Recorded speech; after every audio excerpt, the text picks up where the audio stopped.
Bahram. Anyone?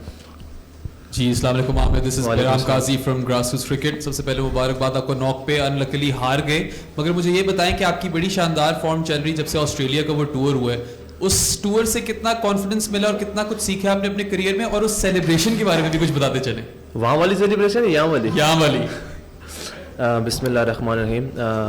आप सही कह रहे हैं, फॉर्म लगी है अल्हम्दुलिल्लाह उसके लिए। और जब आप ऑस्ट्रेलिया जैसी कंडीशंस में खेल के आते हैं तो आपका जो मोराल और जो कॉन्फिडेंस का लेवल होता है वो अबव द स्काई होता है।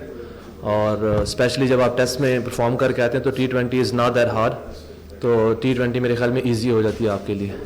और जो सेलिब्रेशन थी, you will find every time new celebration.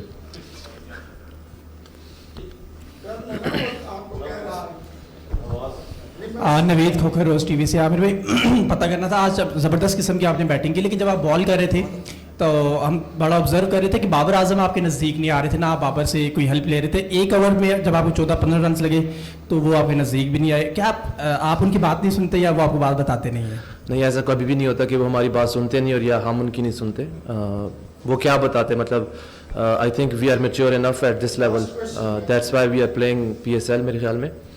और बीइंग अ बॉलर आपको खुद असेस करना होता है कि कौन सी टाइम पे क्या बॉल करना और क्या कंडीशंस है, क्या रिक्वायरमेंट है। तो every time captain can't run towards you, मतलब उसने बाकी चीज़ें भी देखनी होती हैं। We I think running out of the time, अगर हम थोड़ा सा लेट हो जाए तो हमें 1-2 ओवर्स ऐसे होते हैं कि लास्ट मेरे ख्याल में 2 ओवर्स होते हैं जिसमें आपका फील्डर अंदर आ जाता है, तो वो टाइम को सिर्फ बचाने के लिए होता है। ऐसा कभी भी नहीं होता कि वो ना आए और या हम उनकी तरफ ना जाए।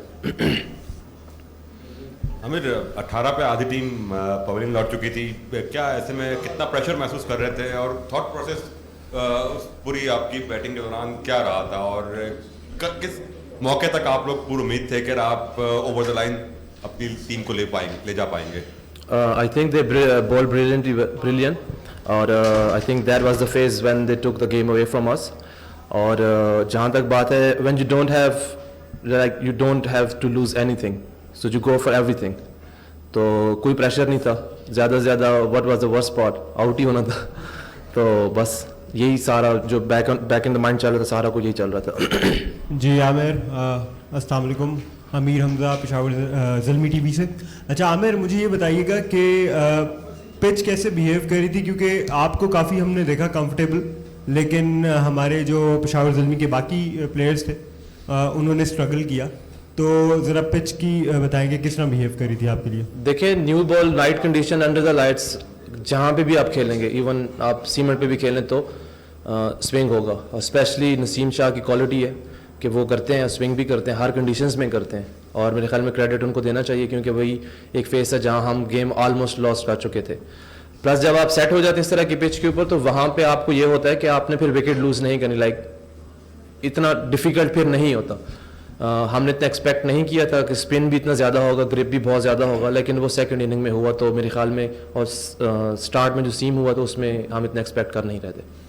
आमिर, ये बताएं कि ऑडियंस जो थी तमाशाई, उनके हवाले से एक जुमला, और एक जुमला आपकी हार की वजह। हार की वजह मैं बता चुका हूँ कि जो फर्स्ट फेज था, वो जो फर्स्ट पावर प्ले और ब्रिलियंट क्राउड। आमिर क्राउड वही। आमिर जमाल में यहाँ बैठ, कोई बात नहीं। नासिर राजा FM 100 से। ये जो लीग है इसका स्लोगन है कि खुल के खेल। आपको किसी ने बताया आज है या आपने खुद ही आज पढ़ा है? आपने खुद ही तो बता दिया, खोल के खेल। अली जफर इतना शोर कर रहा था, मैंने कहा मान ही लेता। मैं चूंकि आपकी परफॉर्मेंस ऐसे लग रही थी कि आज आपने देखा है ये नहीं, मेरी नेचुरल गेम है।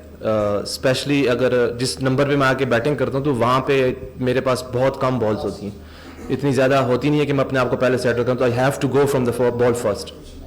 अब्दुल जब्बार फैसल स्पोर्ट्स बोल रहे हैं। आज जो आपने टॉस जीत के पहले जो फील्डिंग करने का फैसला, ये ड्यू फैक्टर था या टीम की मैनेजमेंट का फैसला था, और इस फैसले को कैसे देखते हैं? आई थिंक अगर वो भी होते तो वो भी बॉलिंग करते पहले, मेरे ख्याल में।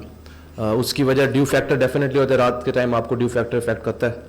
और बाद में जो आपका जो बैट पे बॉल आना बहुत इजी हो जाता है, लेकिन हमने एक्सपेक्ट नहीं किया था कि इतना ज़्यादा सेकंड इनिंग में सीम होना शुरू हो जाएगा। तो मेरे ख्याल में जो मेन रीज़न थी हमें बैटिंग करने की, वो यही थी कि हम सेकंड में चेज़ अच्छा कर लेंगे।